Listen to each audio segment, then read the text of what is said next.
we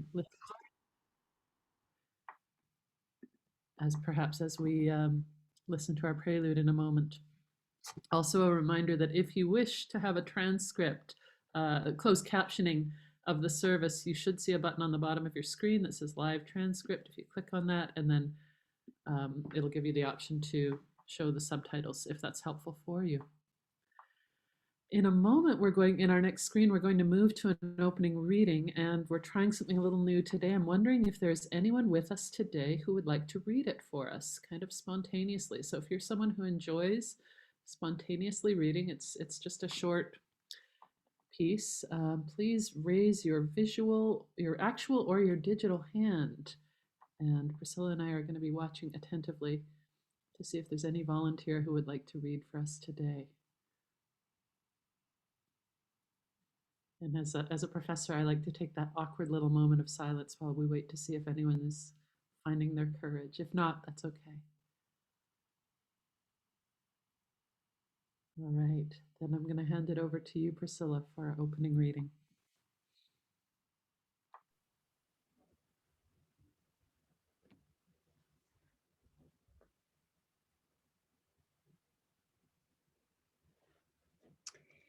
This is an invitation to brave space by Mickey Scott Bay Jones.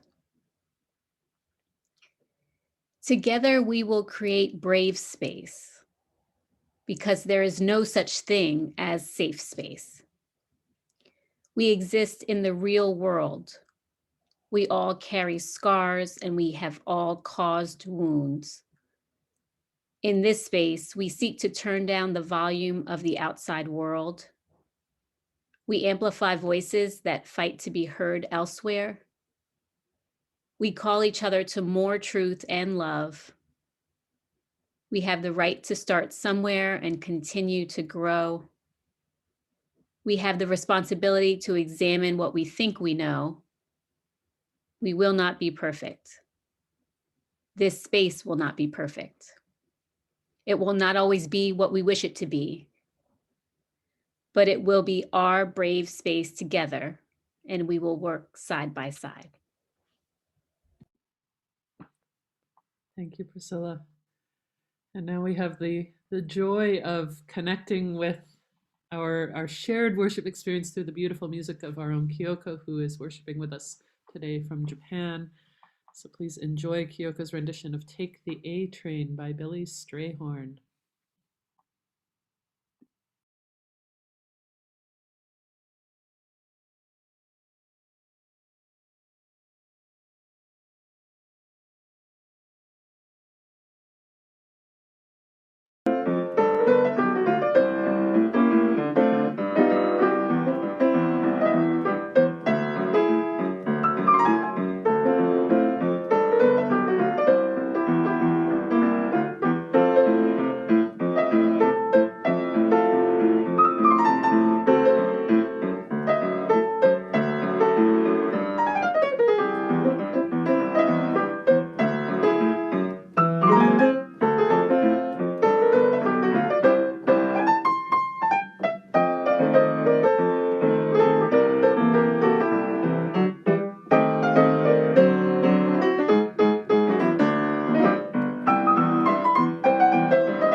Thank you so much, Kyoko. Your music helps me arrive every week in this space. It's glorious.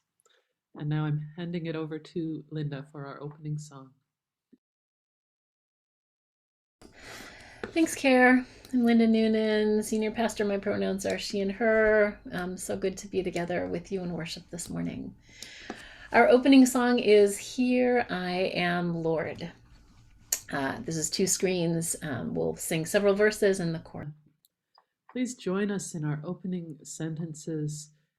Priscilla will be leading us, and you can join me on the parts that say people, or whatever you feel led to speak.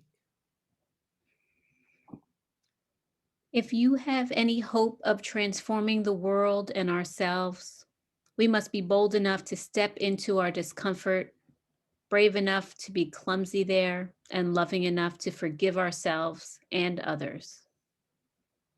May we be granted the strength to be so bold, so brave, so loving. Amen. Amen. And this is the time when we share some announcements about the life of our community. Thank you to our worship team this morning, Melinda Tatum-Kaiser running tech, Beth Hawk as our greeter, and me as your worship leader. We are in the midst of our pledge time. Can you help us reach our pledge goal? It's not too late. We have 24 pledges so far with a goal of 50, and our congregation is self-sustaining. We don't receive funds from our denominations. And particularly in a time of pandemic, we're not able to generate rental income, which is one of our major funding streams. So we invite you to consider how you might support this community by making a pledge. And there on the screen is several ways that you can do that. And I think someone will also be putting some of that in the chat box. And feel free to reach out to the pastoral staff if you have questions about that. We welcome more voices in worship. If you would like to speak, preach, or lead a song in the next few months, please let one of the pastors know. We'd love to hear your voice. Upcoming community groups. A note that there is no pandemic parenting tomorrow evening. The Amen and Amen People of Color Community Group is meeting this Tuesday, June 1st at 7:30. The People with Elder Parents Community Group on Wednesday, June 2nd at 7:30. The Honoring Grief Group meets on Tuesday, June 8th at 7 p.m. And the Rainbow Connection LGBTQ+ group meets on Thursday, June 17th at 7:30 p.m. A special notice that power event upcoming, Separate and Unequal, 100% fair funding now, Power Action on Monday, June 21st at noon. Power Interfaith will hold an event to demand that the new state budget include the full fair funding of all Pennsylvania schools. This is an in-person action beginning at Gompers Elementary School near St. Joe's on City Line and marching across the geographic and funding divide to Marion Elementary School to highlight the radical inequities of our racially biased resource allocation. Let's turn out.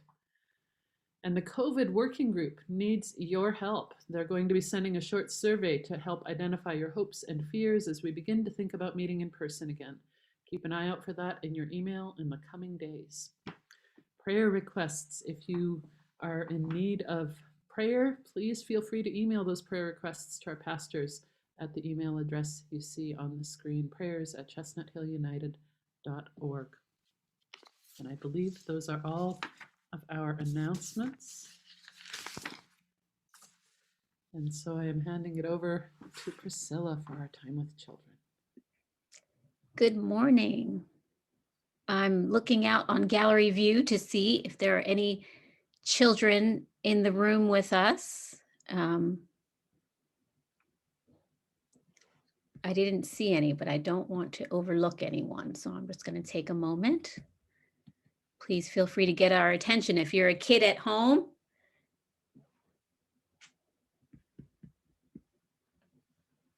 Oh, I see Juniper. Hi, Juniper. I'm so glad you're here. How are you today? Do you want to tell us how you're feeling or anything you want to share with us this morning? Yeah. What do you want to say? My uncle's here. Where is your uncle visiting from? DC. Oh, that's so exciting. Have you been having fun? Yeah. What else do you want to say? I graduated from preschool. Yay! Everybody's You're getting all clapping. kinds of love on the screen. We're so proud of you. Great job, Juniper. We're so glad you shared that with us. And I think we saw Mahalia. Hi, Mahalia. I got a tattoo. I love that tattoo. Can you tell us who that is? That a character that has a name? It's a robot. I love it. That is a classy tattoo. I don't know where it's from because it was not from a show. Oh, so you can make up the story about who that robot is, what their name is, and what they like and don't like. I was doing my art project to earn something, and every day I have to finish one of my books. Oh, that's so exciting. Is that a project through school or through home? It's through home, and and it gives me a clue about how to read it. That is so exciting. I was starting to read when I did it. That is very exciting. I also keep all kinds of lists of the things that I read and hope that people will give me treats too. Thanks for sharing with us, Mahalia and Juniper. It's so good to see you both, and we're so glad that you're with us today.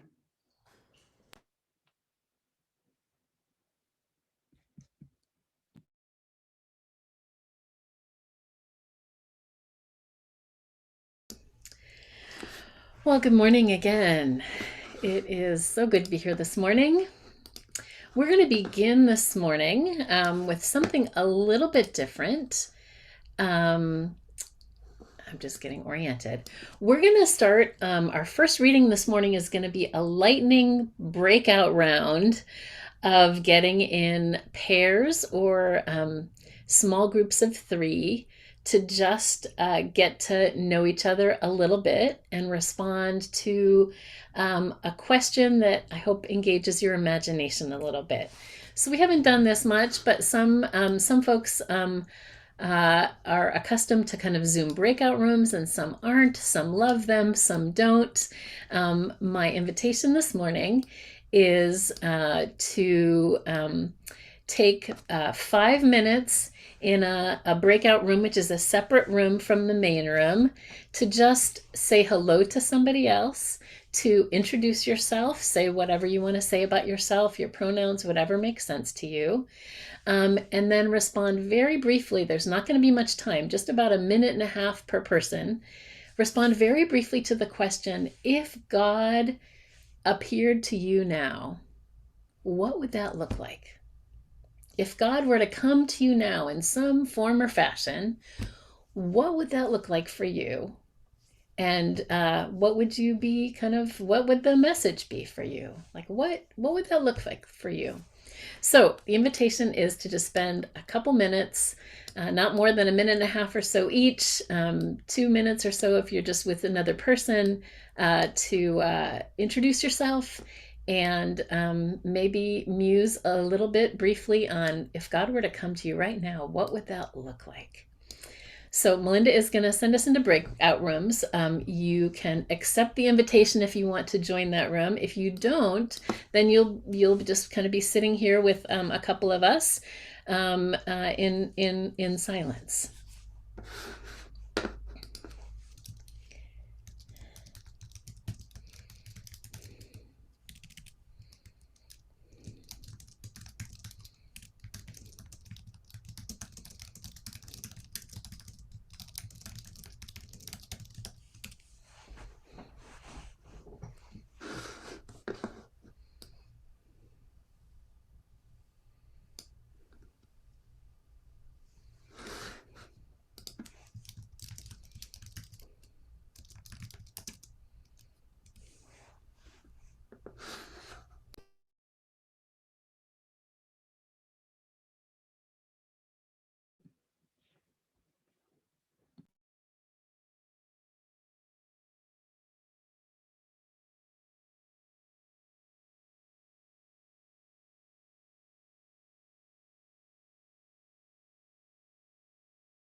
Yeah, Melinda, we can end those. Bring folks back.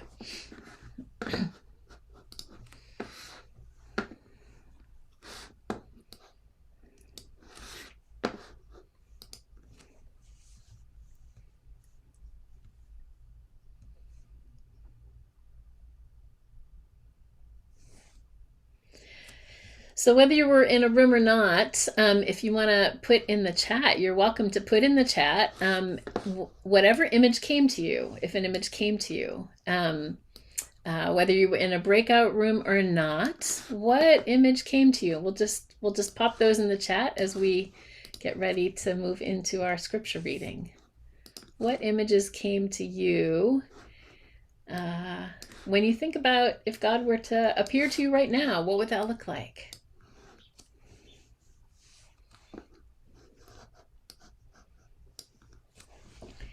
If you're just coming back into the main room, I'm inviting people to put into the chat a word or image that may have come to you, whether you were in a conversation or not, about if God were to appear to you right now, what would that look like to you?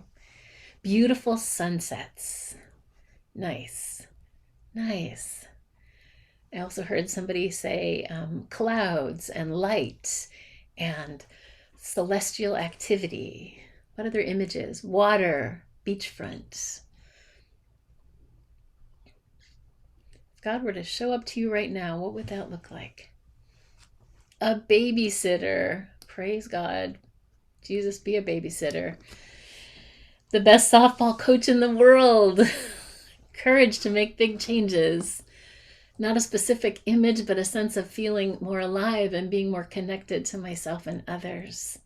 Oh, beautiful. An animal. Yes. Yes, trees, flowers. Yes.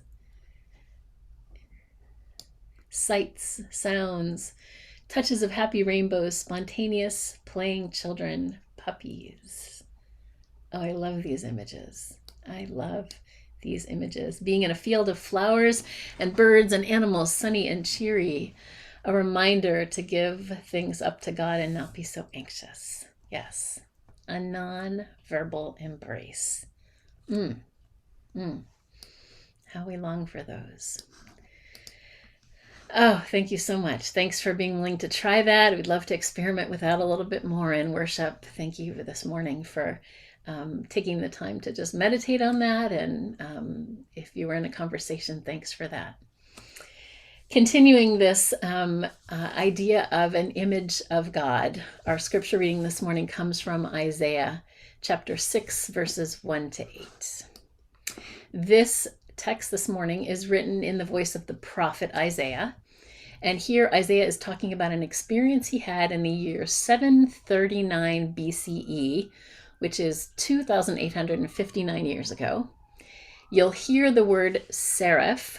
Seraphs were uber angels. They were kind of angels on steroids. They were the highest class of angels. And I invite you also to listen for words that we use in our communion liturgy, which we'll be doing in a few minutes. And finally, see if you can imagine this picture as I read the text from Isaiah. In the year that King Uzziah died, I saw the Lord sitting on a throne, high and lofty, and the hem of his robe filled the temple. Seraphs were in attendance above him. Each had 6 wings. With 2 they covered their faces, and with 2 they covered their feet, and with 2 they flew. And one called to another and said, Holy, holy, holy is the Lord of hosts. The whole earth is full of God's glory. The pivots on the thresholds shook at the voices of those who called, and the house was filled with smoke. And I said, Woe is me! I am lost, for I am a man of unclean lips, and I live among a people of unclean lips. Yet my eyes have seen the King, the Lord of hosts. Then one of the seraphs flew to me, holding a live coal that had been taken from the altar with a pair of tongs. The seraph touched my mouth with it and said, Now that this has touched your lips, your guilt has departed and your sin is blotted out. Then I heard the voice of the Lord saying, "Whom shall I send, and who will go for us?" And I said, "Here I am. Send me." It was the summer of 1991. I was sitting at my desk at the Mozambique Solidarity office in downtown Chicago. It was an organization of just two, Prexy Nesbitt, who was a giant of a human being and justice warrior, and I. We worked for the president of Mozambique to do education and advocacy in this country around the conflicts in southern Africa that had their roots in apartheid, white supremacy, and colonization. I had just recently come back from South Africa, my first trip there. Apartheid was beginning to end, but the violence was still raging, and I had been pretty close to some serious action. I didn't want to admit it at the time, but in retrospect, I was shaken and shaky. I had spent the year in an ecumenical seminary, all Black students situated at ground zero of some of the most violent conflict in the country. While there, the seminary community assigned me the task of assisting in body identification of at least 100 people who had been killed in the war that took place where we were living in KwaZulu-Natal. And I'd been given the task of helping to organize mass funerals, where we buried 15 or 20 people at a time every day for a few weeks. Other things happened as well, some intense experiences at a local hospital and being in spaces a number of times where we took gunfire. It was hard to let myself feel the vulnerability and the danger of all that. After all, I was a white American and I could go home at any point. What about the folks who had lived with apartheid and state violence all their lives? But even while it was hard to acknowledge, in truth, I came home shaken and shaky. I was sitting at my desk, alone in that office. I was probably working on the newsletter or preparing for the delegation of clergy that we were going to be taking to Southern Africa. And then in the middle of my work, something happened. Out of the blue, so it seemed, I had a strong sense of not being alone, of being held. And while the picture itself wasn't completely clear, I knew that there was a female figure, ample-bodied, soft, but also mighty, powerful, and sturdy, and something about yarn in different colors. I think maybe she was knitting. And while I didn't hear a voice, my cells, my very tissues heard, "Baby, I've got you." It's the closest thing I've ever had to a vision, and the only time something like this has happened. It happened in the middle of a workday in the steamy Chicago summer with the sound of the L train shaking the windows as it rumbled through what's known as the loop. Sitting at my computer, it didn't happen when I was praying or thinking about God or thinking about what on earth I was going to do with my life. It came completely unbidden. I wonder where Isaiah was when he had his vision of the divine. For Isaiah, the divine one appeared as a king, sitting on top of a throne, elevated and regal, surrounded by what the text calls seraphs, those uber angels, flapping their wings subserviently around him. For me, the divine one appeared as an ample, earthy mama with a basket of yarn. For Isaiah, the upshot of that experience was, "Here I am, send me." For me, it was, "Baby, I've got you." Isaiah needed to be sent. I needed to be held. Unfortunately, the vision that Isaiah had ended up getting recorded throughout history and passed on in so many ways.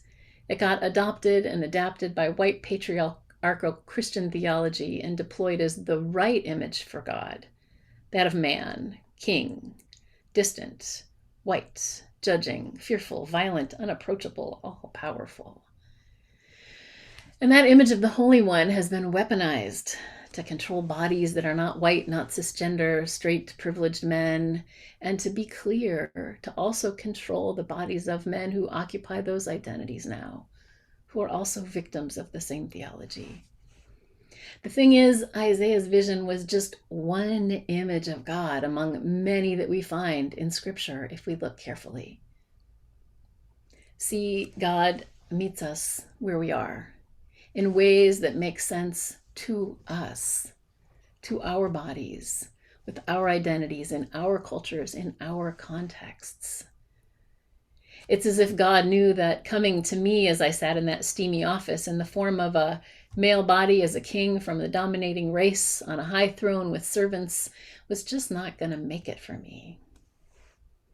The divine that appeared to me was no less powerful or mighty than that of Isaiah's. It's just that instead of a throne, she was in a rocking chair. And instead of servants, she was surrounded by rainbow skeins of wool. I had already been sent, and I'd be sent again many more times after that. But in that moment, what I needed in retrospect, I didn't know it then, was to be held. So what is it that you need now, where you are and how you are? When you imagine God showing up for you, what does that look like?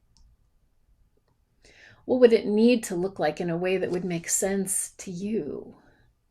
And in that vision, what message might you hear? God meets us where we are in ways that we can understand. The way that God appears to you doesn't need to be the way and the form in which God appears to me. And how cool is that? That the divine is out there and in here, showing up in all kinds of ways to all kinds of folks.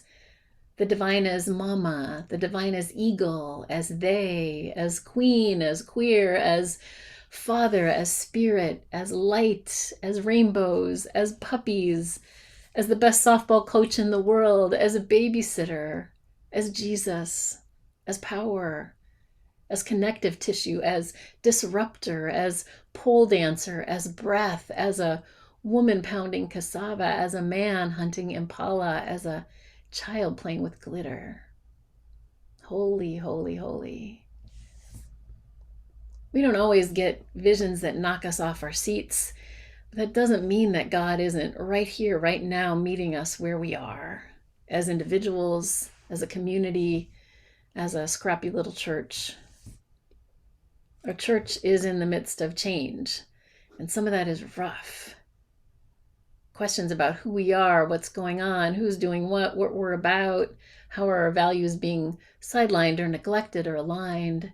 They're things that feel hard, and they're hard right now. We're taking things apart so we can put them back together in new ways. That's the work. That's what it means to be church when you're committed to not just doing things in old ways, in new times. The Bible does say something about new wine needing new wineskins. It's a time of reckoning, of hard questions, of going back to our roots, of being honest about the damage and pain and wounds so we can learn what healing and liberation and new ways of church might be. If there's one thing this pandemic has taught us, it's that there is no going back to normal. And if there's one thing that this past year of racial reckoning has taught us, or at least taught those of us who just didn't see it before, is that there's no going back to normal.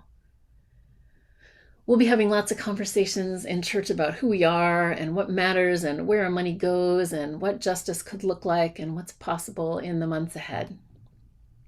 I invite you to think about them not as just more Zoom church things, but as one of our leaders said last week, family meetings. And whoever you are, however you understand your connection to this thing we call church, we need you in those conversations. We're stronger together. But let's be honest, to go back to the Isaiah passage and his vision, there's a whole bunch of shaking and smoke. Stuff rumbling, foundations trembling, stuff that's not clear, hard to see. And it's terrifying. It's scary to be a church. It's scary to be alive right now in this world where things feel like they're falling apart. How long will we worship like this? Who's not here because this doesn't work for them? What about those of us for whom this works really well?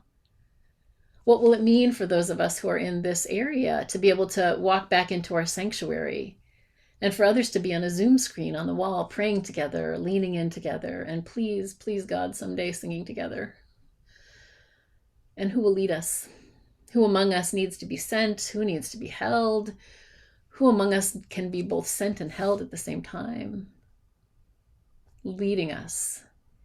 It's not just the people that you would expect. It's very likely you that we need, you, even if you're in another state, you, even if you've never been in our sanctuary or met any of us in person, you, even if you think you don't matter that much or have just been hanging around the edges, you, even if you've been here for a long time or just a little while.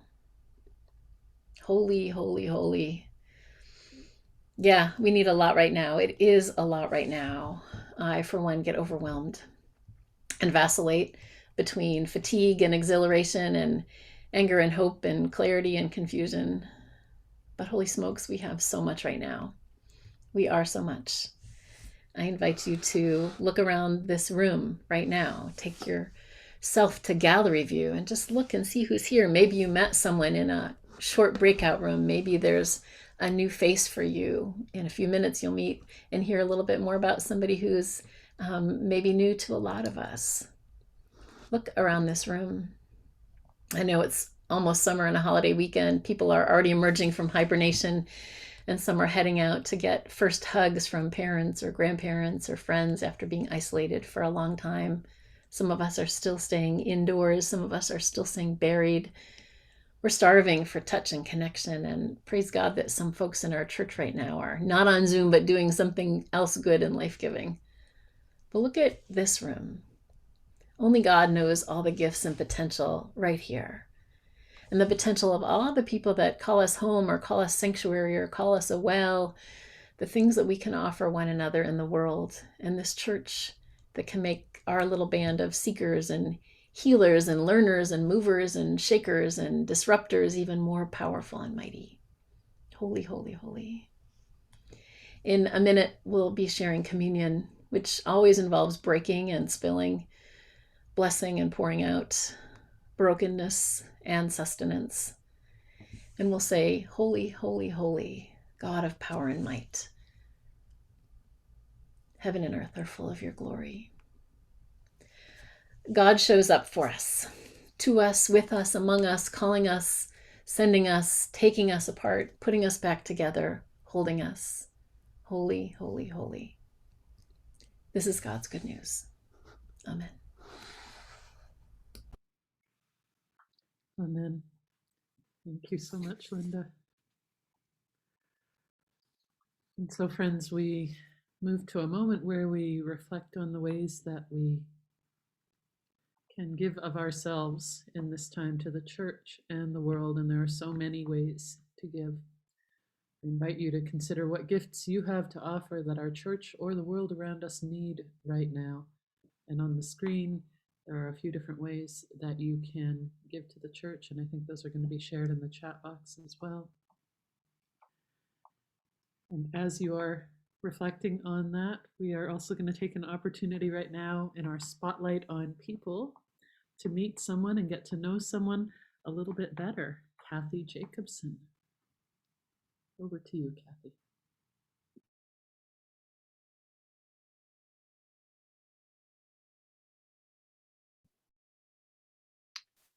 Okay, so I'm off mute.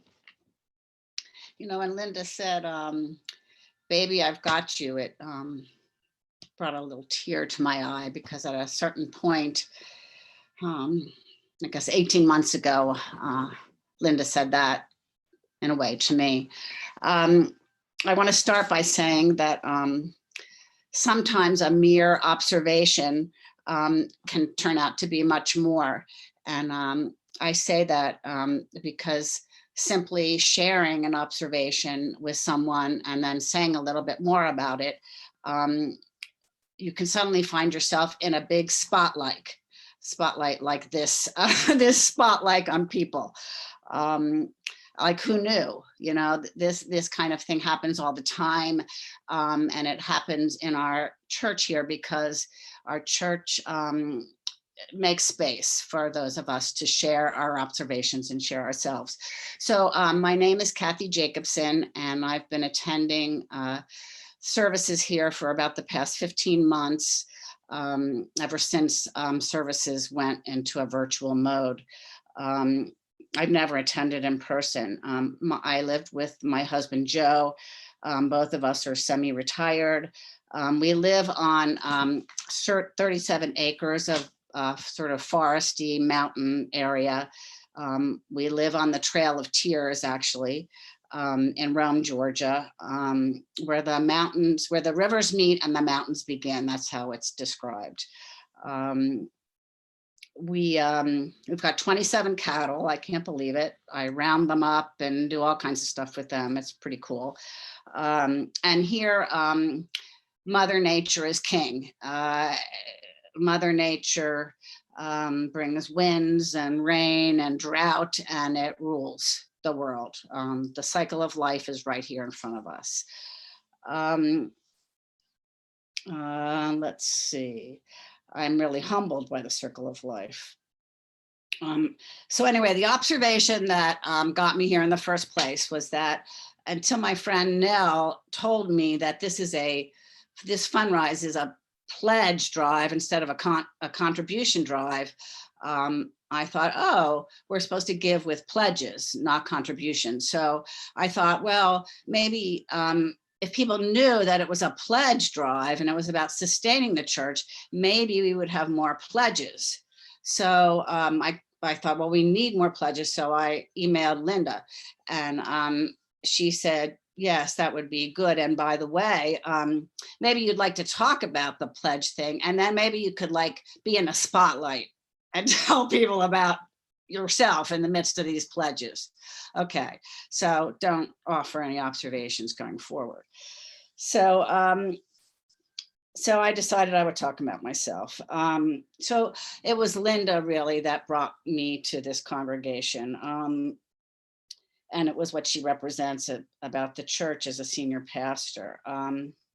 Linda was with us at, I might cry, at the most unimaginable time in our lives. As a senior pastor, she was the officiate at my 27-year-old daughter's funeral. My daughter died of a drug overdose at the age of 27 in December 12th of 2019. When we first met Linda, she was I found her to be the most eminently present person I have ever met. She was just so present. And she conveyed a sense of, calm courage that Allison's father and I, that we could make it through what is the most unimaginable event that you could ever think you would face. I could barely speak, and she managed to, from all of that, like pull together, something that resembled our daughter. I couldn't believe that would happen. And I really think that Allison sent Linda to us because she knew that I needed a bigger space. I needed a community to heal. I just wasn't going to be able to heal on my own, without a community. And something I have to tell you about Linda that made me know that her church would draw me in. And that was because we were driving from Georgia to Philadelphia, and the whole 9-hour ride, I was obsessing about needing one more blessing for the program, for the funeral. And I'd emailed Linda earlier in the day, but by now we were at the Days Inn in Lexington, Virginia, and the motel room smelled like horrible cigarettes and like beer, it was like really stinky. And I thought, it's really late. I'm never going to get any blessings now. It's 11 o'clock. And then suddenly this email came pouring through of all these blessings. I just couldn't believe it.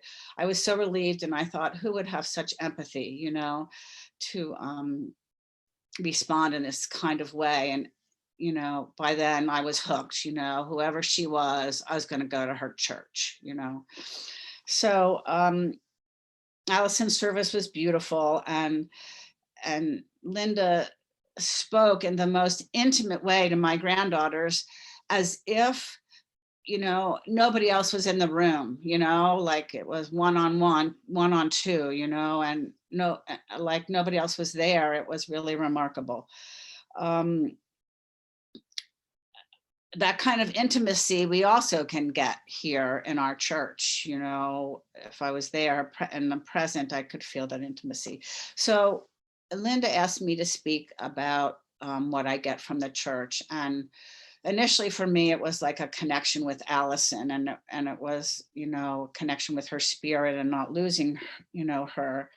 It was like a lifeline. And during church, for the first long period, I would cry through the whole thing. And sometimes I would laugh and smile, and I always sing, you know, I always sing. The other thing is that the church gives me a feeling of being home again, because let's face it, I live in the 14th district of Georgia, and our representative is Marjorie Greene. So I don't have to say much more about that if you know about her. And so I'm here I can connect with like-minded people, and that's really very important to me.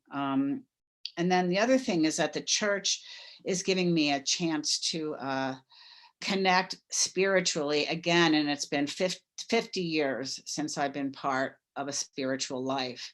And, you know, that's amazing to me. And for the very, very, very first time, the Bible, the scripture actually means something to me. Like the sermon relates to the Bible. Like, that's amazing.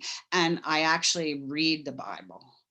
So these are some things that the church means to me. And I spoke longer than 3 minutes. Sorry. But that's that. Thank you.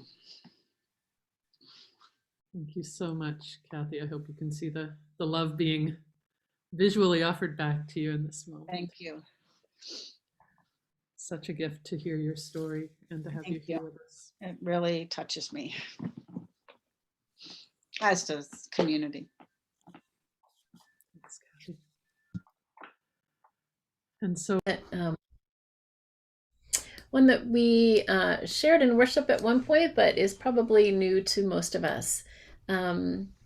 It's called "We Shall Be Known," and it is an affirmation of the ways in which we are who we are because of other people, and the circles and communities and people that we choose to bring around us say so much about who we are and shape us into who we are. We shall be known. We'll sing it through twice. We shall be known by the company we keep, by the ones who circle round to tend these fires. We shall be known by the ones who sow and reap the seeds of change alive from deep within the earth. It is time now. It is time now that we thrive. It is time we lead ourselves into the well. It is time now, and what a time to be alive. In this great turning we shall learn to lead in love. In this great turning we shall learn to lead in love. We shall be known by the company we keep, by the ones who circle round to tend these fires. We shall be known by the ones who sow and reap the seeds of change alive from deep within the earth. It is time now. It is time now that we thrive. It is time we lead ourselves into the well. It is time now, and what a time to be alive. In this great turning we shall learn to lead in love. In this great turning we shall learn to lead in love. Amen. Amen. As friends, as you go forth from this place, may God continue to meet you where you are in a way that makes sense to you. Go forth in peace, companioned by that God, meeting you exactly as you need to be met today. Amen. And I believe we will be, coming to gallery view. Feel free to unmute yourselves, say good morning to each other. Thank you so much for being with us in worship today. This is my favorite part. Hello, everybody. Good morning. Good morning. Good Good morning. morning, Diana. Good morning. How about you? Hi. Hi. My Hi. sister Hi, Janet. everyone. Hello.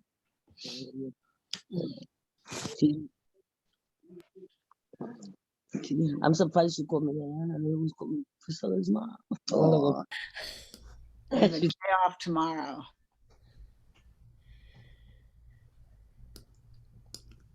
Kathy, thank you so much for sharing today. That was lovely. Thank you. It's lovely to get to know you a little bit more each time. Yes, I know. I'm getting to know people more too. It's so strange not having known you all and face to face. Well, you know, you were giving that description of where you live, and I was like, retreat at Kathy's house. Really, I would love people to come. It's quite something, I'll tell you. I bet. Yeah. How far are you away from Barry College? Very close. Very, very close. You know about Barry? I had my mom's first cousin's first husband used to teach there. It's the largest college in the country. It's really beautiful. Yeah, I remember having our family reunion there once. I remember it was really pretty. Yeah. Henry Ford helped create it with Mary Berry. It's an amazing spot. I didn't realize your representative was who your representative is. Oh my God. That kind of is intense. I don't know if you saw the faces on the screen just kind of went like. I know. It couldn't be. And the house next to mine still has a flag up that says the Trump train. It is still up. And it looks like it's on our property. But Joe says it's good camouflage. What a time. Well, if we went down there, we would really stir things up. Oh, I know. I have to like hide and pretend that this is not going on.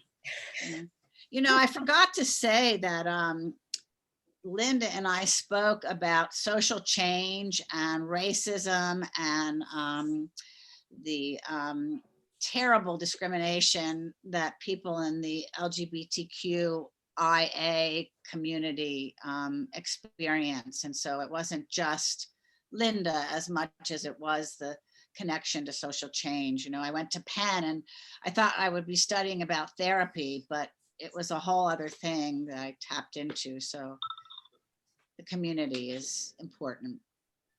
But yeah, this is where I live with the cat. I love the cattle. Marjorie Green is an embarrassment. I've been thinking this week about different ways of hiding because I started a meetup group for LGBTQ teens. And I've already got a couple members. Parents, you know, are involved too. Of course, they go with the teens. But I changed my profile picture and my profile description, and I doctored a celebrity photo with my eyes and mouth so that it would look sort of like me, but not exactly like me. And I did all this because the woman who does a similar group in Doylestown has been getting death threats on social media. So I wanted to make sure that no one could identify me from my profile picture on Meetup. And then Ken and I still attend a church here in where we live that's becoming less liberal over time, but it still has a mixed group. But today was Memorial Day, so it was a very conservative leaning sermon, and probably not even an appropriate sermon for a church if you believe in separation of church and state. And so I felt like we were hiding again in our own local church, our own local Methodist church. And I felt angry that because the sermon that was being given wasn't the pastor, it was a lay minister who's been trained in lay ministry, to be fair to him. But why does he have the freedom as a white man to give his point of view from the pulpit, but I don't, and Ken doesn't, and other people who I know are in that church don't? And so it's just still an unfair society. When I was doing psychotherapy, it was amazing to me to see a training where a 6-year-old child, a boy, born a boy, was evolving into a girl, and he knew at 6, and there was the space for this boy to become who he was. You know, I could see it right there. It was just amazing. And I had a kid in therapy who was 13. You know, so I learned so much from my clients and I could feel, you know, the pain of, you know, I mean, it's the whole thing. I just felt a lot of love. And the business of hiding, it's terrible. So it's important. Well, good to see you all. Good to see you, Marjorie. Erin, are you gonna say goodbye to your mother's chair? Yeah, I was wondering about my niece and nephew were there visiting, and they were going to a wedding, so I think they must have been saying bye and so forth. But anyway, bye, Mom. And Care, it's great to have you back. I know you haven't been here in a few weeks. I really appreciated your leadership today. Thank you. I miss you. I miss you too, Karen. It's my pleasure. Thanks. Safe travels, Jamie. Thank you, Linda. Bye. Yes. Bye, everybody. Great holiday weekend, everybody. Yes. You too. Take care. Take care. Here.